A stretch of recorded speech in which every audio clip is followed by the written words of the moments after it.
So in this Notes app tutorial, I will be showing you guys how to italicize text on the Notes app. I'm obviously on the MacBook here.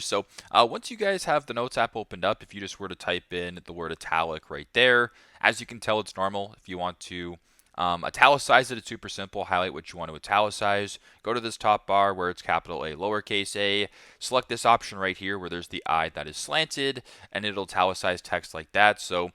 Text will be normal. If you only want to italicize certain text right here, so if you wanted to just italicize maybe the one in the middle, that's it. You can highlight that, do the exact same thing, press italic that way, and you can italicize text. So pretty simple, pretty straightforward. That is how to italicize text on the Notes app for the Mac. Thanks again for watching, and I hope this helps.